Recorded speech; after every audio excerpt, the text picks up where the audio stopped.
지난번 시간까지 우리가 여러 가지로 유경수 여사의 이제 면모를 살펴왔죠. 이 기간 동안 1차 경제개발 5개년 계획이 끝나고요. 또 2차 경제개발 5개년 계획도 끝나고 3차 이제 5개년 경제개발 5개년 계획으로 가면서 우리나라가 71년도에 이제 수출이 10억 달러를 기록하게 됩니다. 그리고 나중에 이제 보면 알겠지만은 6년 뒤에 77년도에 아무도 예상치 못하게 100억 달러를 수출을 하게 되죠. 100억 달러. 초기에 1961년 정도에 집권했을 때는 5.16이 혁명이 터졌을 때는 62년도 이때 겨우 우리 수출이 5천만 불 이렇게 했어요. 그러다가 이제 1차 경제개발 5개년 계획, 2차 경제개발 5개년 계획, 경공업 위주였죠. 돈이 되는 건, 수출이 되는 건 전부 다 했죠. 어촌에서는 갯지렁이도 잡고 실뱀장어도 잡아서 수출하고 이쑤시개도 만들고. 그때는 우리가 기술력이 약해서 노동 집약적인 거, 젓가락 만들고. 요즘 우리 이제 베트남이나 이런 데서 들어오는 거 인도네시아 거 다 사잖아요. 지금은 우리가 이제 완전히 기술 집약, 최첨단, 그죠? 최첨단 산업에 도전해서 이제 많은 돈을 벌어들이고 있는데, 그때는 우리의 기술이라는 게 없으니까요. 경공업 위주로 정말 저 탄광에서는 이제 석탄 타서 팔고 이럴 시대였죠. 그래가지고 기적적으로 아무도 생각하지 못할 만큼 빠르게 성장을 해서 71년에 수출이 이제 10억 불을 했으니까 그때부터 사실은 이제 중진국을 거의 중진국 수준으로 이제 들어오면서 이제 한 74년도에는 북한도 앞서게 되거든요. 오늘은 그 이후에 얘기를 해보겠습니다. 71년도에 또 선거가 있었어요. 그때 얘기를 해보도록 하겠습니다. 이번 박 대통령의 유세에 여사는 순수한 흰 보모 차림으로 줄곧 수행하였다. 이제 제7대 대통령 선거 유세 얘기를 오늘은 이제 시작하고 있는 겁니다. 물론 나는 청와대에서 인사 오는 사람들에게 잘 부탁합니다 라는 말조차 할 수 없어요 라고 기자들에게 이야기하리만큼 선거운동에 여사가 직접 참여하는 것을 자숙하였지만 유세가는 대통령을 수행하기를 그처럼 주저하던 제6대 대통령 선거 때와는 많은 변화를 보여주었던 것이다. 그러니까 선거에 임하는 유경수 여사의 태도가 이제는 많이 변했다는 거죠. 자신감도 생겼고요. 제7대 대통령 선거 유세에 대통령을 수행하면서 여사는 한결같이 흰옷 차림을 하고 있었다. 흰빛은 이상하게 마음을 안정시켜 준다는 것이 여사의 말이었다. 제7대 대통령 선거전은 고조된 분위기 속에서 열기를 뿜는 선거였다. 25일 서울 장충당 공원을 마지막으로 대도시 유세를 끝낸 박 대통령 내부는 청와대의 일상적인 생활로 되돌아갔다. 투표 전날 26일 여사는 기자와의 회견을 가졌다. 투표를 하루 앞둔 여사의 소감을 묻는 기자 질문에 투표 전날이라 해서 별다른 것은 조금도 없으며 여느 때와 마찬가지로 성실히 자기 책임을 다하며 지낸다는 것이 여사의 대답이었다. 27일은 투표날이었다. 아침 9시 20분 서울 농화학교에 마련된 투표소에 대통령과 함께 투표를 하러 나가는 여사는 연일 봄 햇볕과 사기온 복사꽃잎처럼 발걸에 곱게 그은 얼굴이었다고 기자들이 표현해 주고 있었다. 대통령 내부는 투표를 끝냈다. 지금 누가 될지 꼭 한 사람 하느님만이 알고 있을 거야. 기자들에게 농담을 하며 투표를 마친 대통령은 무척 밝은 얼굴이었다.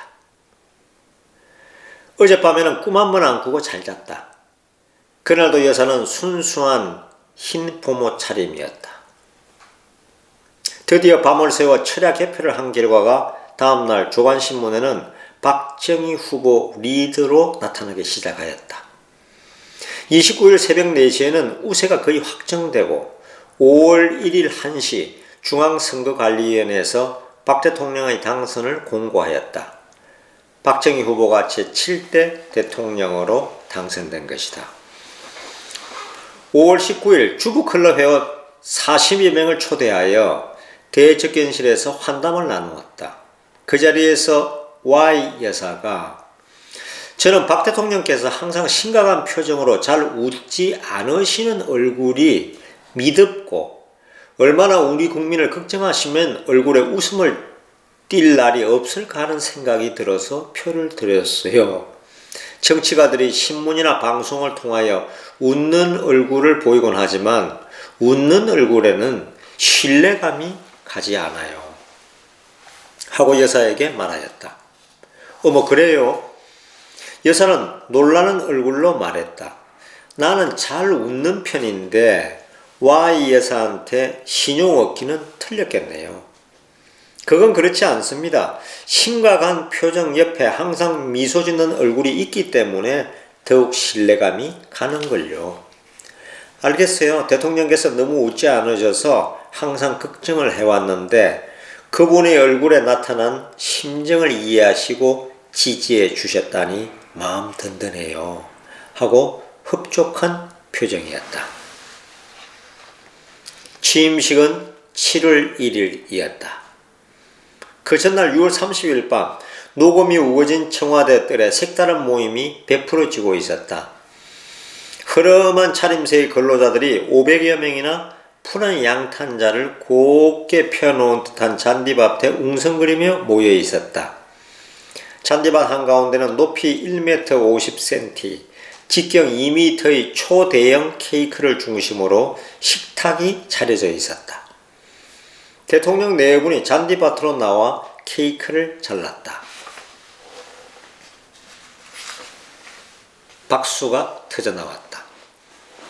난초꽃 무늬가 있는 가벼운 옷, 원피스 차림의 여사가 주변에 모여있는 근로자들 사이를 콜라 잔을 들고 다니며 음료수를 권하고 케이크를 나눠주며 즐겁게 담소를 나누고 있었다. 대통령도 미소 띤 얼굴로 그들과 담소를 나누는 즐거운 전경을 엿볼 수 있었다. 그날 시내 모 제과점에서 대통령 취임을 축하하는 초대형 축하 케이크를 보내왔었다. 네 분은 이왕이면 불우하고 어려운 사람들과 함께 제7대 대통령 취임 전야제를 가지려고 영등포 근로자 합숙소를 비롯하여 시내 4개 합숙소에 사람을 보내서 그곳에서 유하는 근로자들을 불러오게 하였다. 예전에는 동대문이다, 청량리다, 영등포다 이런 지역에는 대부분 그 역 주변에 근로자 합숙소가 많았거든요. 그래서 거기에서 이제 먹고 자는 거의 반은 굶다시피 하면서 살아가고 있는 사람들이죠. 그분들하고 같이 그 축하 케이크를 자르려고 다 초대를 한 겁니다. 축하연이 끝나자 제6대 대통령으로서 마지막 청와대의 밤이 깊어갔다. 다음날 중앙청 정면에 마련된 제7대 대통령 취임식장에서 박 대통령의 취임식이 하오 2시에 거행되었다. 에거뉴 미국 부통령, 사또 일본 수상 등 59개국으로부터 180여 명의 외빈 특사와 전 강요, 국회의원, 전직 산부요인 등 550여 명의 내빈이 참석한 가운데 식은 거행되었다. 이날 취임식의 여사는 근혜 근영양과 지망군을 데리고 참석하였다. 근혜양은 대학생, 근영양은 고등학생. 청와대로 처음 이사 올 때는 어리기만 하던 지망군이 중학생으로 어젓하게 취임식에 참석하게 되었다. 여사에게는 든든하기만 하였다. 또한 이날 취임식에 대통령의 배려로 이경영 여사가 자리를 함께 할 수 있는 것이 여사에게는 고맙고 기뻤다. 아마 나이 들고 혼자 거의 혼자 된 거죠. 결혼한 이후에는 다 떨어져서 두 분이 살았잖아요. 그러니까 장모죠, 장모. 이경영 여사를 대통령 그 취임식 자리에 모신 겁니다. 선서대 앞에서 약간 상기된 얼굴로 오른손을 들고 대통령이 선서문을 낭독하였다. 나는 국군을 준수하고 국가를 보위하며, 여사는 침착하게 선사하는 대통령의 음성에 귀를 기울이며 청와대의 새로운 안주인으로서 자신의 사명감을 되새기고 있었다. 이날도 여사는 하얀 한복 차림이었다. 여사의 나이 47세였다. 취임식이 끝나자 그날 저녁 서울 시내는 축하의 분위기 속에 들떠 있었다. 보슬비가 가늘게 내리는 남산 팔각정에서는 8시부터 1천여 발의 불꽃놀이가 서울의 밤하늘을 오색 찬란한 꽃무늬로 술을 놓았다. 한편 야외 음악당에서는 시민위안의 밤 공연이 베풀어지고 경복궁 경회로에서는 1,500여 명의 하객들이 참석한 가운데 경축연회가 열렸다. 통금이 해제된 이날 밤 서울거리는 밤새껏 흥성거렸다. 청와대 뒤뜰에는 여름 꾀꼬리가 울었다. 취임식을 마친 유교사는 여기자들과의 대담에서 대통령 영부인으로서 몇 가지 새로운 목표를 피력해 주었다. 전국 중요도시의 어린이 회관을 세우는 일이었다. 어디까지나 그 고장 사람들의 적극적인 참여와 살뜰한 애정의 축적으로 세워지도록 하기 위해 여사가 직접 앞장서지는 않겠으나 알뜰하게 후원하여 회관 건립에 활발한 움직임을 보여주고 있는 부산과 광주, 대구 등지를 비롯하여 적어도 한 도나 시에 하나의 회관을 세우려는 것이 첫째 목표였다. 둘째는 배우면서 일하는 한국 어머니상의 확고한 정립을 위하여 일반 여성들의 정신적 재훈련을 아쉬워하였다. 그동안 양재를 통하여 알게 모르게 회원들이 봉사활동이나 자선사업을 펼쳐왔지만 앞으로는 회원 자신들은 물론 일반 여성들의 정신적인 재훈련을 위하여 폭넓은 강좌라든가 책 읽기 운동을 펼쳐보려는 것이었다. 그리고 셋째는 민원 처리에 더욱 성의를 다하면서 여권 신장이나 여성 지위 향상을 위하여 성의와 노력을 아끼지 않겠다는 뜻을 피력해 보였다. 앞으로 4년간 제7대 대통령 영부인으로서 청와대의 안살림을 맡게 될 여사는 취임식 날 다음과 같은 말로서 기자와의 회견을 마무리 지었다.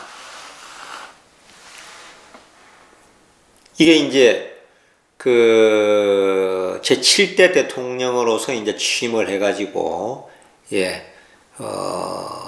취임식 날 이제 기자 회견을 했던 거죠. 서울신문 71년 7월 1일자 기사인데요. 그 옛날 시장 보러 나갔던 길에 마음에 꼭 들어서 하루를 배려다가 다시 나가 사가지고 들어왔던 우옷 하나가 최근 맏딸 근혜양과 함께 헌 옷을 정리하다가 나왔다. 거기 담긴 평범하고 소박한 한 가정의 주부가 얼마나 행복할 수 있는가를 기억하는 조금도 변치 않은 자세로 그분을 보필할 기회, 그런 4년이 될 것이다.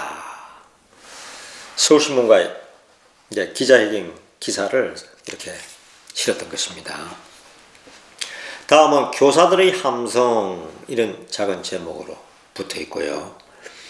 제7대 대통령 취임식을 마친 일주일 후 7월 7일 부속실 일지에는 색다른 지시가 적혀 있었다. D제약회사 XX정 사장에게 직접 연락, 이런 내용이었다. D제약회사에서 생산되는 약병의 병마개가 조잡하여 쉽사리 뽑아지지 않았다. 여사는 그것을 지적하고 사장에게 전화로 연락하여 이렇게 하면 좋지 않겠느냐고 여사의 창의를 알려주도록 비서실에 지시하였던 것이다. 아마 D제약이라니까 동아제약인 것 같은데, 예전에는 우리가 병 뚜껑 하나도 제대로 못 만들었잖아요. 그러니까 이게 병뚜껑이 굉장히 조잡해서 잘 돌아가지도 않고, 그래서 아마 이렇게 하면 그 뚜껑을 따기가 더 낫지 않겠나 하는 그런 의견을 메모해서 들려준 것 같습니다. 그날 오후 2시 중앙교육행정연수원 실업계 교사 100여 명이 청와대를 예방하였다. 7대 대통령 취임 후 여사가 이렇게 많은 예방자를 한꺼번에 접견하는 일은 처음이었다. 여사는 그들을 대접견실에서 접견하고 여사의 이름이 새겨진 볼펜을 한 자루씩 기념으로 주었다. 여사가 교사들과 접견을 자주 갖기 시작한 것은 1970년부터의 일이었다. 교사 출신의 여비서가 청와대에 있었다. 그의 동료 여교사들이 여사를 뵙고 싶다고 졸라댔다. 비서는 그 뜻을 여사에게 알렸다. 만나고 싶어하는 사람은 만나야지. 여사가 허락해 주었다. 그것이 1970년 12월 17일의 일이었다. 여사는 그들의 퇴근 시간을 배려하여 저녁 6시 반에 예방하도록 일러주었다. 그날 청와대의 대식당에는 86명의 여교사들이 여사를 애워싸고 웃고 떠들며 그리낌 없이 마음에 있는 얘기를 털어놓고 있었다. 여사는 그들의 순진한 솔직성을 칭찬하며 모든 얘기를 들어주고 있었다. 저녁을 대접했다. 그 자리에서 여교사들은 기왕이면 대통령 각하도 뵙고 싶다고 하였다. 가만 계세요. 그분이 틈이 있으신지 모르겠네요. 잠시 2층으로 올라가서 알아보고 오겠어요. 얼마 후 여사는 대통령을 모시고 내려왔다. 그 여교사들이 대통령도 한번 보고 싶다고 얘기를 하니까 2층 집무실에 있는지 여사가 올라가서 그 대통령을 모시고 박정희 대통령을 모시고 내려온 겁니다. 그게 얼마나 놀랬겠어요. 얼마 후 여사는 대통령을 모시고 내려왔다. 대통령이 식당으로 들어오자 여교사들은 와 하고 함성을 울렸다. 기쁨의 함성이었다. 80여 명이 한꺼번에 큰 소리를 질렀기 때문에 경호원이나 주방에서 일하는 사람들이 깜짝 놀라 달려왔다. 청와대 안에서 큰 소리로 함성을 지른다는 것은 좀처럼 있을 수 없는 일이었다. 대통령 내부는 오히려 그들의 티 없이 밝은 행동을 흐뭇해하였다. 대통령은 그들과 일일이 악수를 나누었다. 그 중에서 키가 작은 여교사의 등을 두들겨주며 가벼운 웃음의 말을 해주었다. 아기 교사도 오셨군. 그리하여 여교사들은 또 한 차례 함성을 울리게 되었다. 만나고 싶다는 국민들의 순수한 소망, 오로지 그 하나의 소망을 위해서라도 여사는 청와대의 문을 활짝 개방하려고 애를 썼던 것이다. 이렇게 하여 시작된 교사들의 청와대 예방은 날이 갈수록 확대되고 여교사만 접견하던 것이 차차 교사 전반에 이르게 되었다. 그 중에서도 서울대학교 사범대학 부설 교육행정연수원이나 문교부에서 실시하는 중앙교육행정연구원의 강습을 마친 교원들은 의례 청와대로 예방하도록 되어 있었다.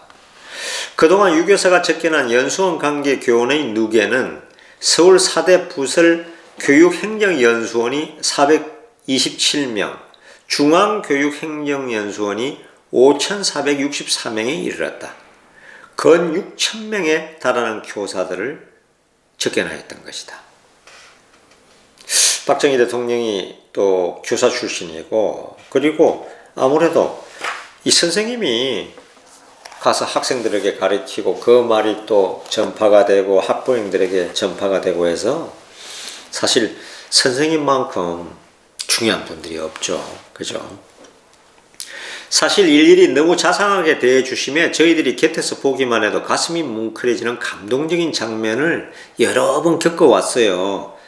사진까지 바꿔보면 교사들의 고마움은 더할 나위가 없어 편지를 많이 보낸 걸로 알아요.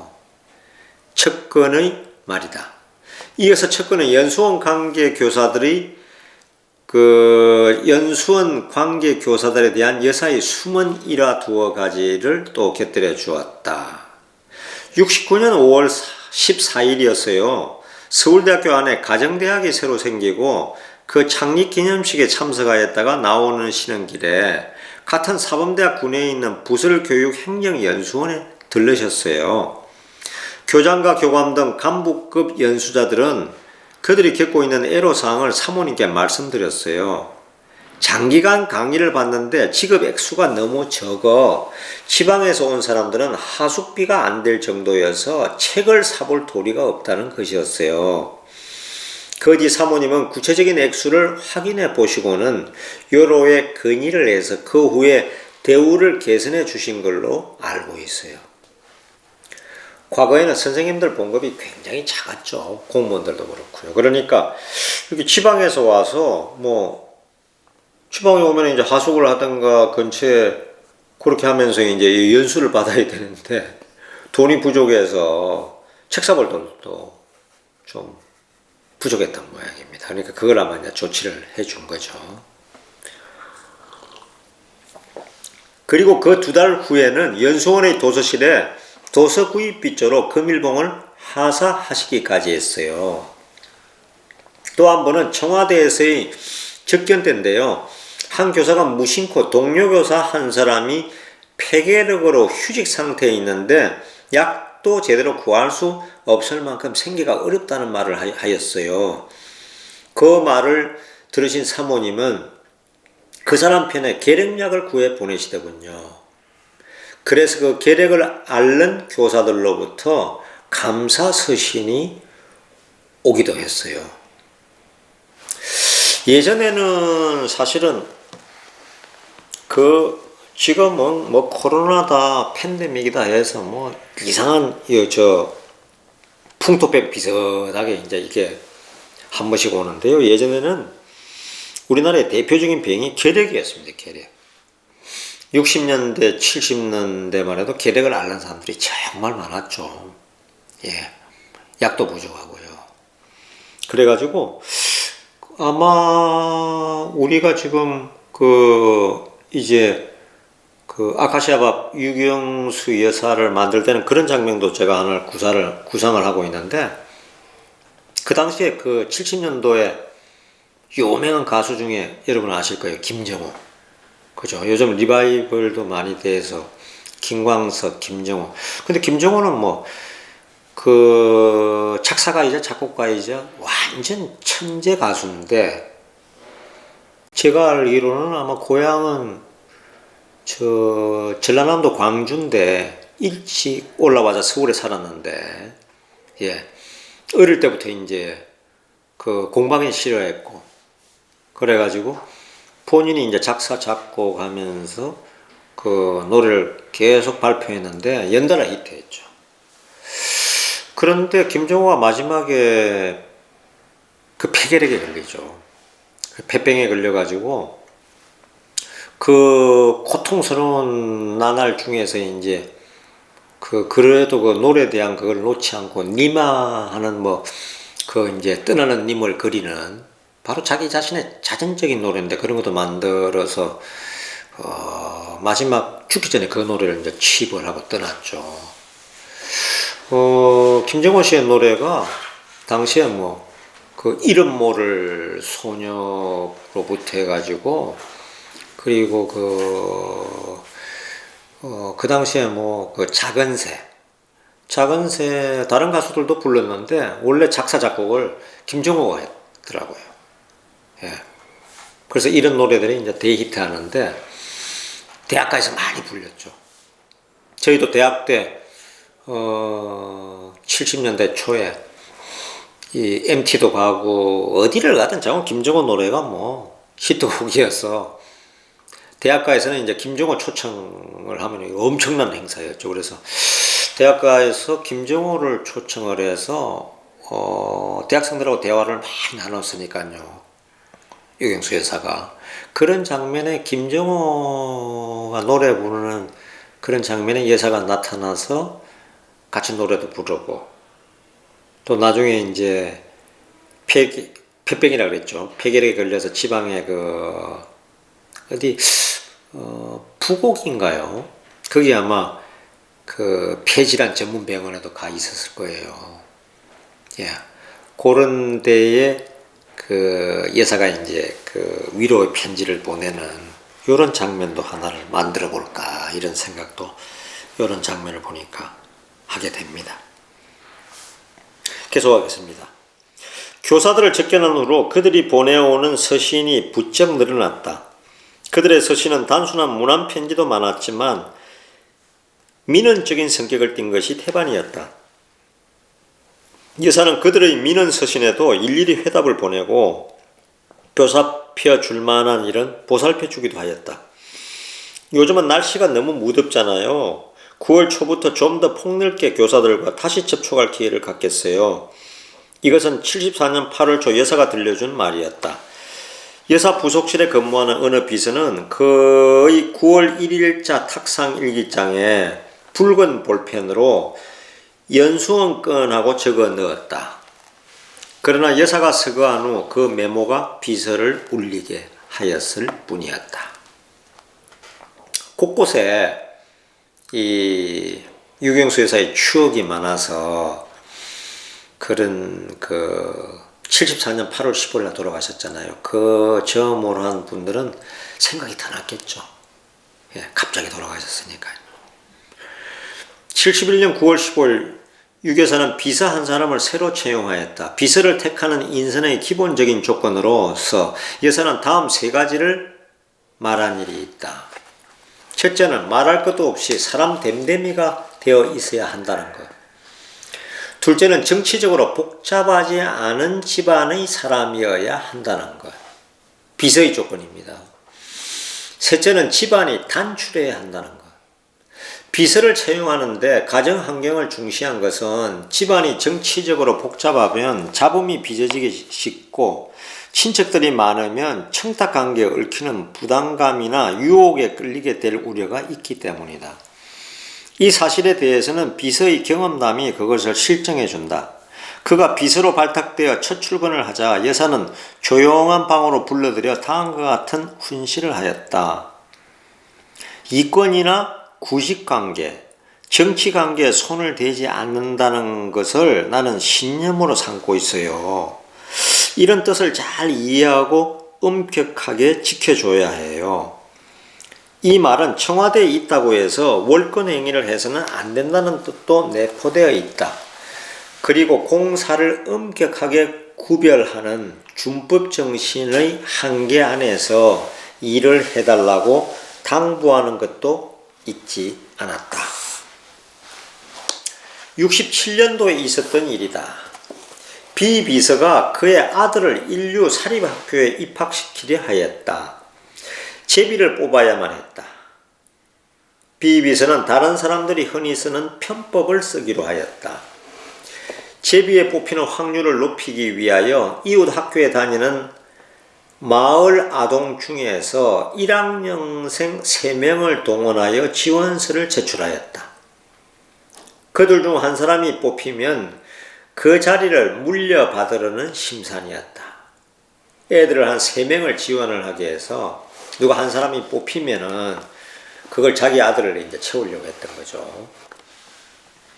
그들 중 한 사람이 뽑히면 그 자리를 이제 물려받으려는 심산이었다. 그러나 다행스럽게도 비서의 아들만 뽑히고 동원된 아동들의 것은 모조리 낙방되었다. 일이 순리대로 이루어졌다. 이런 일은 뭐 지금이라도 큰일 나죠. 예, 뭐 지금 이거 국민학교 사립학교 국민학교 학생들을 뽑는데 제비를 뽑는데 그거를 자기 아들 넣으려고 다른 그냥 한 5-6명을 동원을 해서 원서를 넣어서 누구나 하나 그냥 들어가면 됐다 하면 그걸로 이제 끼워 넣겠다. 이랬으면 지금 같으면 아주 난리가 나죠. 난리가 나. 그죠? 근데 옛날에는 이제 또 옛날에도 부정들이 심했던 거죠. 예, 사립학교에 이제 넣으려고. 근데 이제 유경수 여사에는 이런 게 안 통하니까, 예, 이 이제 비서가 자랑한다고 했는데, 이제 야단맞게 생긴 거죠. 비비서는 너무나 기뻤다. 그 사실을 자랑 삼아 여사에게 말씀드렸다. 남들이 모두 그런 방법으로 하는 것이려니 안이하게 생각하고 그것이 위법이라는 사실을 깊이 깨닫지 못하였던 것이다. 그 비서의 이야기를 듣고 있던 여사의 얼굴빛이 달라지기 시작하였다. 이야기가 끝나자 여사가 준엄하게 타이르는 것이었다. 일이 정상적으로 되었으니 망정이지 만일 다른 아동의 자리를 물려받았더라면 그것은 위법일 뿐만 아니라 분명 인권 유린이에요. 여사는 다그쳐 말하였다. 아이를 키우는 어머니의 마음은 다 같아요. 인류학교에 보내고 싶은 마음은 누구나 가질 수 있어요. 그러나 그렇다 해서 수단 방법을 가리지 않고 자기 자식만 넣으려 한다면 이 사회는 어떻게 되죠? 만일 대역으로 꾸어온 새 아동이 다 되었더라면 그 일을 어떻게 처리하죠? 정상적으로 심지를 뽑아 적어도 3명의 아동이 떨어졌다면 그 아동들의 어머니들 심정을 생각해 보세요. 남의 정당한 권리를 짓밟는 무자비한 행위가 아니고 뭐예요. 비비서는 송구스러워 잠을 이룰 수 없을 만큼 번민하였다. 며칠 후의 일이었다. 여사는 집무실로 비서를 조용히 부르는 것이었다. 침통한 표정으로 여사는 비서와 단둘이 마주 앉았다. 이해해 줄 알고 과한 말을 한 것 같아요. 어디 누구에게나 다 그러겠어요? 이것이 여사의 말이었다. 사모님 그게 무슨 말씀이세요? 아니야 내가 좀 지나쳤어요. 비비서는 여사의 옷자락을 잡고 그 자리에서 울어버렸다. 여사는 비서들에게 상냥하게 칭찬도 해주고 우스갯말도 들려주곤 했다. 그러므로 비서실에는 가족적인 따뜻한 분위기가 항상 서려 있었다. 그러나 여사는 본인을 대놓고 칭찬을 하는 일이 거의 없다시피 하였다. 간접적으로 둘러대어 은근하게 칭찬을 해주었다. 아무개가 당신을 두고 일을 잘한다고 그러대요. 나도 그렇다고 대답했지. 칭찬해줘 고맙다고 했어요. 저번 일은 모두 훌륭했다고 칭찬들 하더군. 나도 그렇다고 말했지 뭐예요. 꾸중을 할 때도 대체로 둘러서 타이르곤 하였다. 여사는 친밀감을 자아내게 하는 구수한 농담을 곧잘 하였다. 이런 일이 있었다. 여사는 항상 자신의 연설에 대하여 만족하게 여기는 일이 없었다.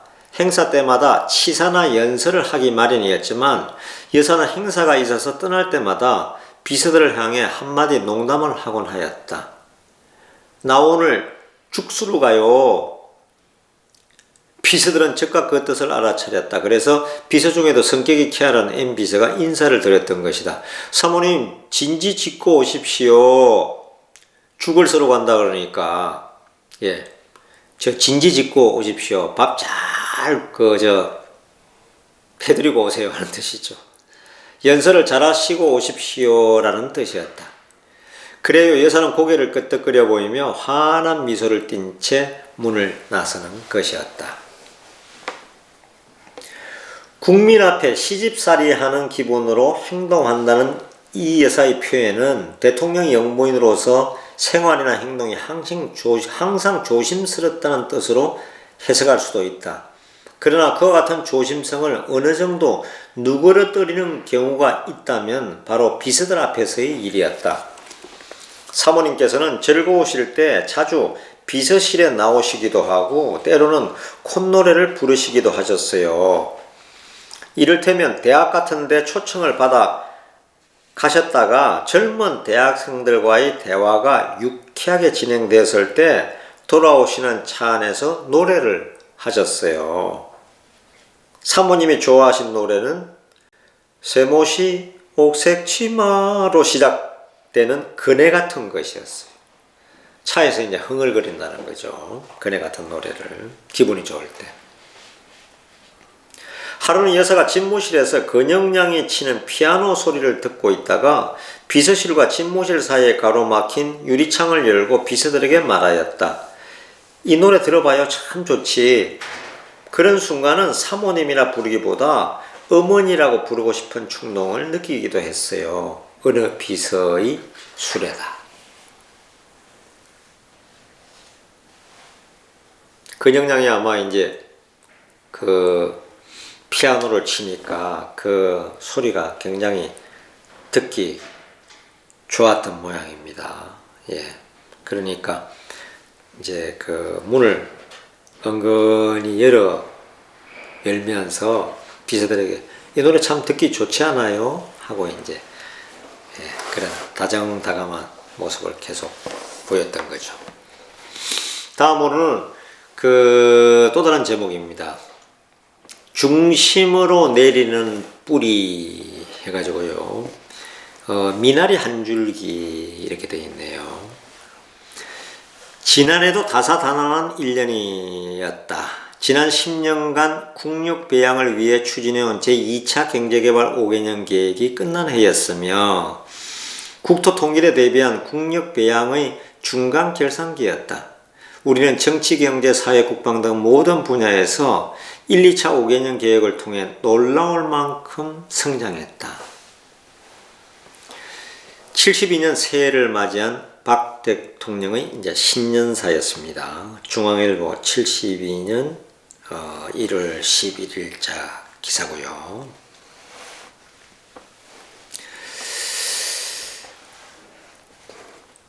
취미삼아 소문없이 수집해둔 각국의 수fun을 정리해서 실내 장식으로 진열하려던 것을 아직 못하고 있다. 모아진 수fun의 종류는 몇십 종류는 넘고 오래된 것으로 100여 년 전 중국 것이 있고 월남 것으로도 거추 묵은 것이 있다. 외국에 다녀오는 기회가 들어있지만 상점에서 물건 사는 일은 아예 일체 안 하기로 정한 일이라 스스로 사모으는 일조차 자유롭지 못한 소문 안 난 수집 취미지만 수우품마다 지닌 개성이 즐거워 몇 해 동안 착실히 지녀온 취미 생활이다. 이 부분은 또 주간한국에 난 기사입니다. 취미 생활이 이제 주로 그 수품 모으는 거였다는 겁니다. 이 사람 저 사람이 뭐 선물을 하기도 하고요. 또 본인이 이제 그 마련한 것도 있고요. 주간지 여기자의 방문기에 나오는 대목이다. 소문 없이 시작한 수품 수집이 차차로 깊은 매력을 느끼게 되고 흥미를 돋워 주게 되었다. 해외여행에서 돌아오는 친지들이 가끔 선물로 가져왔다. 그것을 선물로 수납하게 되면 과한 경제적인 부담을 주지 않는다는 것이 첫째 이유였다. 불과 몇 센트 비싼 것이라 하더라도 1, 2달러에 불과했다. 예전에는 그 여자분들이 특히 여학생들도 많았고요. 예. 이 수품 모으기가 취미인 사람들이 많았습니다. 근데 주로 이제 외국 거를 모으신 것 같아요. 우리 돈으로 환산하여 1,000원 미만 그 정도의 선물이라면 가벼운 기본으로 줄 수도 있고 또 받을 수도 있는 일이다. 수fun의 수가 늘어났다. 수가 늘어난 만큼 다양스러워지고 나라마다의 문화적인 특색이나 민속적인 향취 같은 것이 그 작은 수fun에 두드러지게 나타났다. 사모님의 유일한 수집은 수fun이었지요. 그런데 사모님은 이것을 단순한 취미로 모으시는 것만 아닌 것 같았어요. 가령 브라질에서 귀빈이 오시면 잊지 않으시고 그 나라의 수fun으로 차 대접을 하셨어요. 그때 그 나라의 그 수fun이나 그런 장식물로 대접을 했던 것 같습니다. 그 대접을 했던 것 같습니다. 가령 브라질에서 귀빈이 오면은 잊지 않고 그 나라 브라질 수fun으로 차 대접을 했다는 거죠. 사모님을 예방하는 귀빈들은 자기 나라의 수fun을 발견하고 기뻐하면서 놀라워하지요. 그러면 그 수fun으로서 화제를 풀어나가시곤 하셨어요. 비서의 말이다. 여사는 모아둔 수fun을 외빈들의 접대용으로 활용을 하였다. 어느 날은 아프리카에 있는 조그마한 나라의 귀빈이 예방한 일이 있었다. 차가 나오자 그녀는 자기 나라의 문양이 아로새겨진 수fun을 발견하고 사뭇 놀라는 표정으로 반문하였다. 이 수품 우리나라 것 아니에요? 여사가 그렇다고 대답하자 그녀는 그것을 어떻게 구했느냐고 한국의 대통령 영부인이 우리나라에 대한 관심이 이렇게 크시리라고는 몰랐다면서 감격적인 어조였다. 그럴 수밖에 없죠, 그죠? 예, 얼마나 놀랬겠습니까? 예, 이렇게 그 수푼 하나하나에도 유경수 여사가 신경을 써서 사람을 접대할 때, 특히 외국 손님들을 만났을 때 내놨다는 거죠.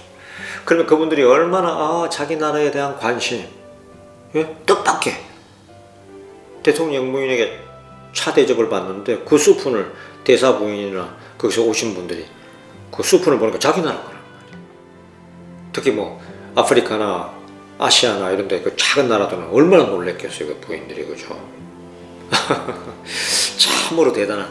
그러면서 이제 얘기를 풀어나갔다는 거죠. 예. 오늘은 이제 이 정도까지 또 읽고 다음에 또 계속해서 또 유경수 여사 편을 읽어 드리겠습니다. 고맙습니다.